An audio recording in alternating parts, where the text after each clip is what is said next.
quite interesting. And as this tower is being destroyed, you see, you can pretty much pick out from where all these dust clouds are emanating from that the destruction is occurring about here now. And then where's the tamper? I don't see it. I mean, this model is a nice imaginative explanation, but it lacks physical reality. You see what I'm saying? And we have to stick with the facts, and then we proceed from there. We don't say, well, this would explain it if we ignore some features about the third law. But then, they try to explain it, and then get to the crush-up phase. But excuse me, where is your tamper? Notice also, in fact, there's some dust that seems to be going upward, where the tamper should be blocking that dust from moving upward. And furthermore, the face here is 63 meters wide, and we see these dust and beams and so on being injected horizontally large distances. Let me give you some more data on that. The Deutsche Bank was approximately 600 feet away from the nearest tower. Notice the damage here on the face of the Deutsche Bank and the other structures. But there were, in this newspaper report, USA Today, 300 more human bone fragments. This is, I realize, a sensitive subject, and there was people here involved, our brothers and sisters, and we need to keep that in mind. We're not just talking about physics here. We really need to get the facts in order to do justice to these fallen people. Okay, on this skyscraper, on the roof of this thing, 600 feet away, you find fragments of human bone, mostly less than a 16th of an inch, as it said. But still, how do you fragment? Let me ask you this. If you have a tamper or pancaking floors, if you want to go back to that old discredited model, which Popular Mechanics and NOVA popularized, right? But either way, either a block that moves down or floors that pancake, what gets trapped in there, you see, as opposed to what gets hurled 600 feet and fractured into tiny fragments? How do you do that with this tamper model? I'd like to see them explain the data. Not start out with some imaginative model, plug it into a computer or somehow. No, start with the data, please, and explain to me how this can do that. Now with explosives, I can understand how fragments can be generated and hurled long distances. And also how these towers and, of course, Building 7 could collapse completely, as we see, and rapidly. There's a photo taken of the two towers. Here you see some perimeter columns still standing, interestingly. But what happened to the core columns? Now on the right, this is from an earthquake demise. This would be considered pancaking. This is what I would expect. But in fact, where are the core columns? They are gone.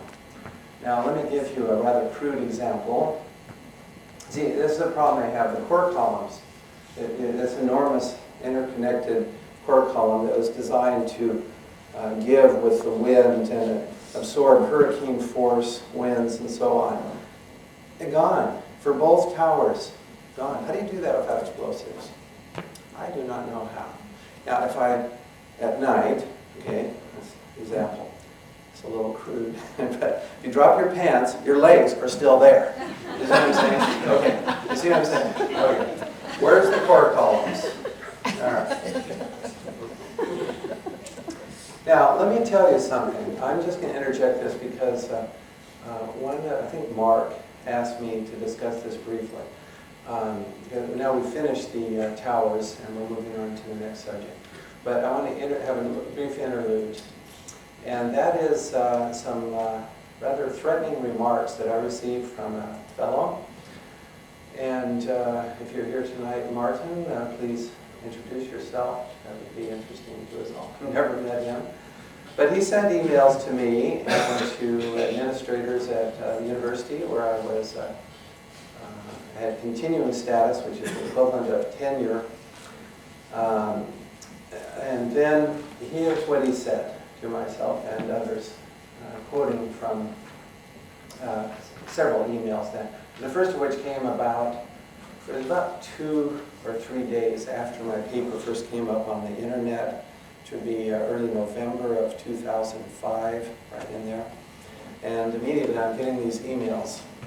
The publication of this article, my first paper, it's shown over here, it's in the Journal of Maryland Studies now, is one place. It's published more formally in another venue. The publication of this article can be stopped, and I have the contacts to make this happen. You need to give this very serious consideration. This is an issue that is more important than any individual career. I had the impression he was referring to my career when he said that. As painful as it may seem now, he is wanting me to pull my paper and just discontinue. And that would be painful, sure. Perhaps it may be less painful than could occur after publication. That sounded a bit like a threat to me. And I will say this. My paper was published formally in August of 2006. Approximately 2 weeks later, maybe 3, I was put on administrative leave.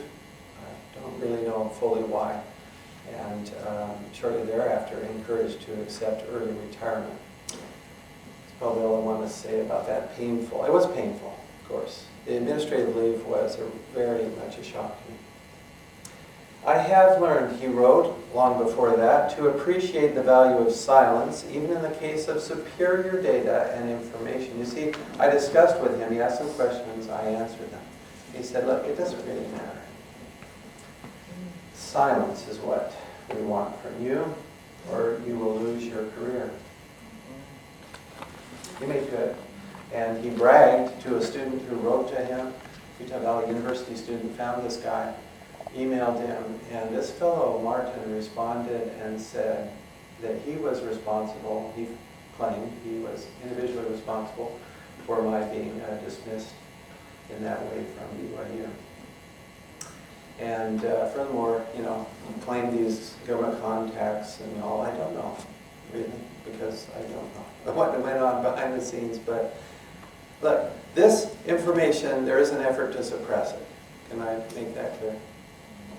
I think that's becoming clear. There is a peer-reviewed paper I'd like to mention. A lot of the facts that we've discussed about, well, some of them, a lot of it is new too. But this was published in April of last year, so just over a year ago. 14 points of agreement. I started with those areas where we agree with FEMA and NIST, like this statement from FEMA, it's down below, that their best hypothesis has only a low probability of occurrence. That was such a gem. I agree with you. Let's start with agreement and then go from there. Yeah. And here's a gem from NIST. We wrote to them a letter, a request for correction. This letter is in response to your letter, April 12, 07, request for correction. And they said, we, NIST, are unable to provide a full explanation of the total collapse. Does that surprise you? That NIST would admit that they are unable to provide a full explanation of the total collapse. I happen to agree with them on that. I think we need to get this information out to the public. So that's one of the things we included in the paper. Here's the actual letter. NIST also said, in another place, NIST has found no evidence of a blast or controlled demolition event. Sounds like they looked and didn't find anything. But did they look? When you asked them, it turns out they didn't look for explosive residues. And here's the discussion. It's in that same paper. I hope you'll read it. It's quite fun, I've been told. And I've made it bigger for you so you can read it with me. Jennifer Abel, a Hartford advocate, called the spokesman. His name is Newman.